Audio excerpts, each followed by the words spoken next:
Saludos a todos. Quiero grabar unas palabras para todos los que me escuchéis desde España y desde otros lugares. Unas palabras urgentes que dirijo a mis amigos desde Atenas, desde esta Atenas cada vez más herida. Quiero informaros de una situación que nos atañe a todos y que por su gravedad está consiguiendo que en los últimos tiempos cualquier otro asunto de los que nos ocupan parezca casi una frivolidad. También quiero pediros algo importante, pero voy a dejarlo para el final, porque confío en que no os importará esperar unos 5 minutos. En los últimos tiempos, el discurso político y mediático de España y de otros países europeos ha sido decir, en tono de alivio, que nosotros no somos Grecia, que nuestra cuenta de resultados es mejor y que los griegos, en el fondo, se merecen lo que ahora les pasa por ser vagos, díscolos y propensos a huelgas y manifestaciones. Esperemos que, ahora que la marea está llegando a España y a otras latitudes, ahora que comienzan a recortarse allí sueldos, pensiones, derechos y prestaciones, los españoles y los europeos sopesen mejor su juicio sobre Grecia y tomen conciencia de la verdadera naturaleza de la situación que nos amenaza a todos y de su verdadero alcance. ¿Qué es lo que está pasando? En términos históricos, lo que está pasando es que quienes controlan en el mundo el poder financiero se están haciendo con el poder político a través de la creación y de la explotación de la deuda. Y que lo están haciendo con la connivencia de nuestros gobernantes y ante la incapacidad de una reacción organizada de los ciudadanos. Por eso el problema de Grecia no es un problema de carácter local. Es la cara visible en Europa de una tragedia que nos afecta a todos. El progresivo desmantelamiento del Estado y de la democracia por parte de los agentes de la globalización económica. Lo que está pasando es muy grave, porque cuando las fuerzas económicas y financieras hayan conquistado por completo el poder político, desaparecerá la política como ejercicio de soberanía. La democracia será solo una grotesca quimera, y gobierne quien gobierne, seremos todos esclavos de un puñado de magnates del dinero. Resistir como ciudadanos frente a este proceso es el sentido profundo de todas las movilizaciones que desde hace año y medio aproximadamente ocupan día a día a gran parte de los griegos. El pueblo griego está dispuesto a hacer sacrificios, y muchos, pero poco a poco se está dando cuenta de que todos los sacrificios que se le exigen y se le imponen no van encaminados a acabar con un sistema perverso, sino a alimentarlo y a perpetuarlo. ¿Por qué? Porque el plan de rescate organizado por el núcleo duro de la Unión Europea y el Fondo Monetario Internacional, que se nos impone como única y desesperada solución ante una bancarrota segura, es un plan diseñado para salvaguardar el beneficio de los especuladores, para minimizar sus riesgos y para abrirles el camino a apropiarse de la riqueza nacional. No es en absoluto un plan para aliviar la situación del país, ni para generar desarrollo, ni para redistribuir más justamente la riqueza de todos. Muy al contrario, es un plan para que injustamente la riqueza de todos siga fluyendo cada vez hacia menos manos. Vamos a ser claros. Lo que se nos presenta como crisis es en realidad un ataque económico organizado, y lo que se nos presenta como deuda es un producto cuidadosamente diseñado como arma de sometimiento que da continuidad al colonialismo y perpetúa la misma violencia. 1 de cada 5 dólares de la deuda mundial se lo debemos al Fondo Monetario Internacional y al Banco Mundial. Para quien tenga nociones de historia contemporánea, son de sobra conocidas las prácticas de estas instituciones en los países donde han operado hasta el momento. Y si no, que se lo pregunten a América Latina, al África subsahariana, al Magreb, a los países del sureste asiático o a todos los del llamado tercer mundo, que durante las últimas décadas viven desangrados por un proceso creciente de acumulación de deuda, mientras pagan por ello al primer mundo 7 veces más de lo que reciben en concepto de ayuda al desarrollo. Estas instituciones actúan como intermediarias financieras, haciendo que a través de sus créditos los inversores tengan mayores garantías de cobro frente a los países en los que invierten. El objetivo de los inversores, ya se sabe, es cobrar.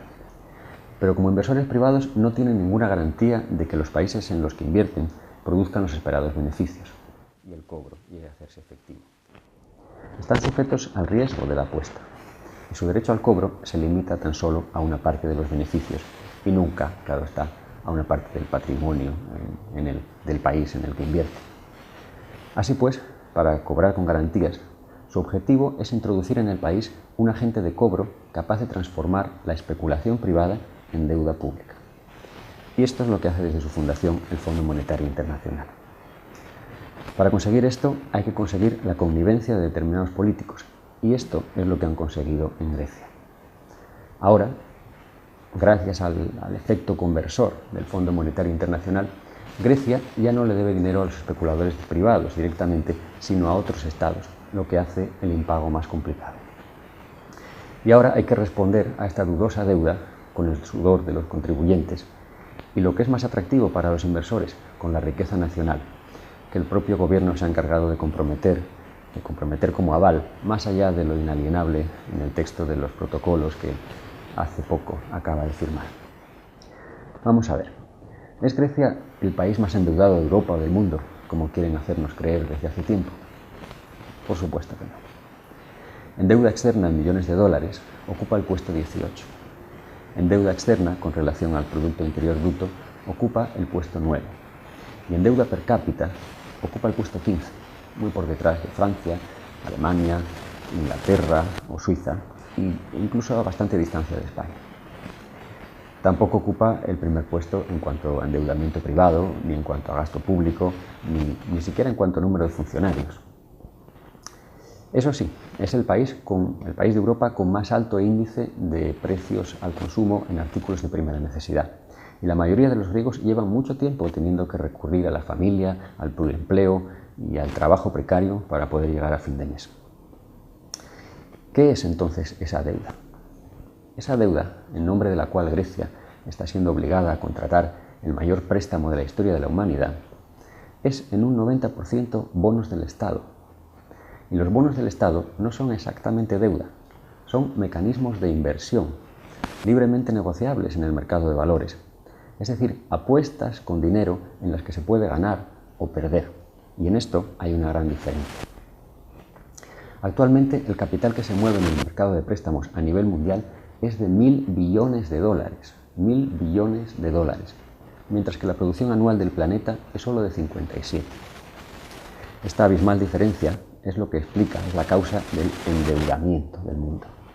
La causa no radica en el déficit real, sino en la necesidad que apenas 1.600 inversores tienen de explotar ese capital. En las últimas décadas, económicamente hablando, hemos construido un mundo que no solo es injusto, sino absurdo. Y sin embargo, parece que hay que hacer todo lo posible para que no se venga abajo. Así, sin ir más lejos, hace apenas 2 años, Grecia rescató a los bancos con 70.000 millones de euros de los contribuyentes, dicen que para evitar desastres mayores. Y ahora hay que rescatar también al sector financiero, nuevamente con el dinero de los impuestos de los contribuyentes. Mientras tanto, atención, el 50% del dinero que se mueve en el mundo lo hace a través de compañías offshore creadas en paraísos fiscales para evadir impuestos y para mantener el total anonimato de sus propietarios. Solo en Grecia operan más de 4.000 offshores y en los últimos 10 años se han fundado en el mundo más de 1 millón de estas empresas inventadas por los especuladores anglosajones. Hoy los golpes de Estado los dan los financieros. Al pueblo griego, siguiendo los dictados de la Comisión Europea, del Banco Central Europeo y del Fondo Monetario Internacional, se le suben los impuestos, se le recortan los sueldos, se le expulsa del trabajo, se le arrebatan conquistas sociales y sanitarias, se le impone la privatización de sus empresas estatales, se le obliga a poner en manos de inversores extranjeros la riqueza nacional de su país, se le fuerza a comprar armamento a sus acreedores y se le pide encima que pague tasas solidarias. Mientras se está subvencionando a los bancos y ni siquiera se plantea la imposición de una mínima tasa del 0,1% sobre las transacciones financieras internacionales. Una tasa con la que podrían recaudarse anualmente más de 600.000 millones de euros, más de la supuesta deuda griega, sin tocar el bolsillo de los contribuyentes ni el hambre de los pobres. Pero esto no se hace, debe de ser inmoral.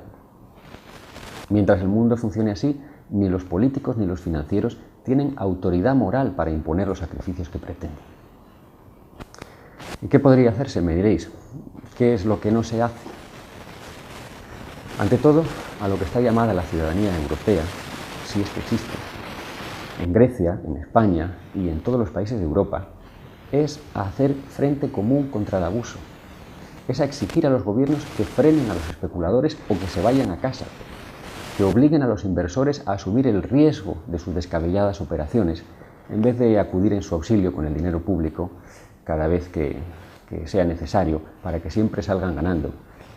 Hay que pedirles que gobiernen, en definitiva, para el pueblo que les confía el poder y no para sus propios intereses. En el caso de Grecia, la ciudadanía europea debe apoyarla a negarse al reconocimiento de esa deuda. Cualquier plan de renegociación de la deuda será para terminar en quiebra y sometidos a las condiciones de los prestamistas. Todos, no solo Grecia. El camino del endeudamiento es un pozo sin fondo, como ya ha demostrado repetidamente la historia. Así pues, hay que exigir que cambie la práctica política actual. Hay que detener de inmediato el pago de la deuda. Hay que esclarecer el origen y la naturaleza de esa deuda, ver si hay culpables de delito entre los responsables del endeudamiento y determinar con precisión qué parte de esa abultada cantidad no es sino una deuda odiosa, contraída contra los intereses de la población de un país con el completo conocimiento del acreedor, de acuerdo como se definió, como Estados Unidos definió este concepto, lo acuñó en su propio beneficio tras la guerra con España por la independencia de Cuba.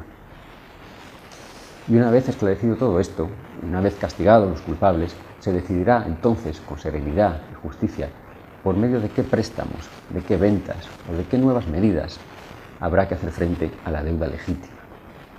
El déficit real del país en la última década es solo un 4% de esa supuesta deuda. Una de esas medidas, por ejemplo, podría ser reclamar contundentemente las indemnizaciones de guerra que Alemania fue condenada a pagar a Grecia tras el final de la Segunda Guerra Mundial y que, pese a la ocupación militar, a las deportaciones masivas a los campos de exterminio y a los más de 1 millón de muertos, aún no han sido satisfechas. Otras medidas más económicas y menos históricas serían, para empezar, prohibir la operación de empresas offshore en suelo griego, bloqueando sus bienes y obligando a sus accionistas anónimos a identificarse y a tributar para poder desbloquear su propiedad. Es probable que la mayoría de ellos no se atrevieran siquiera a dar la cara. También habría que exigir a los bancos que devolvieran sus rescates. Habría que imponer tasas sobre las transacciones financieras internacionales, tasas justas sobre los vergonzosos depósitos en Suiza y en otros paraísos fiscales. Toda una serie de medidas tributarias para evitar el verdadero fraude, que es el que se produce a través de la banca, de la bolsa y de las offshore. Y junto a todo esto, habría que replantear la propia relación con la Unión Europea y con una moneda, el euro, que está diseñada con criterios neoliberales para la conveniencia prioritaria de Alemania y de algunos otros socios. Si no reconocemos la deuda, nos echarán de los mercados por un tiempo, nos boicotearán en lo posible, pero también nos ahorraremos el dinero de la especulación con los bonos y salvaremos gran parte de la riqueza nacional que se está yendo hacia los grandes grupos de inversores. Solo los intereses de los bonos para el año en curso son de 16.000 millones, lo mismo que se dedica en Grecia a educación y sanidad. Si no reconocemos la deuda, en vez de alimentar la especulación, podremos hacer frente al déficit, podremos respaldar la economía real del país, aliviar la presión sobre los ciudadanos, revitalizar el comercio y fomentar el ahorro. Y sobre todo, nuestros sacrificios, que serán muchos, sí serán entonces para echar abajo un sistema injusto y para construir otro mejor. Y ahora, llegados al final de estas palabras desde Atenas, es cuando deseo pediros algo importante: que ante los abusos de la globalización económica, ayudéis a globalizar también la resistencia. La sociedad europea está muy dormida y muy acomodada en la gestión política de sus deficientes democracias. Y, sin embargo, necesita con urgencia hacerse progresista en sus convicciones y reaccionar con decisión ante los nuevos golpistas. Combatir con eficacia la injusticia y la ignorancia, en vez de encubrirlas o favorecerlas de acuerdo con oscuros intereses. Y esto debe hacerlo por el bien de todos, porque quienes disfrutamos más que otros de la libertad, del bienestar y de la cultura, tenemos esa deuda moral con el resto de la humanidad. Sí, reconozco que soy antisistema, porque no entiendo cómo, en un mundo en el que 50 empresas acumulan mayor riqueza que 100 países, alguien solidario puede seguir siendo prosistema. Creo que en los tiempos en que vivimos, nuestro sistema necesita más que nunca disidentes, gente dispuesta a pensar alto, a sentir hondo y a hablar claro. Un abrazo muy fuerte desde Grecia.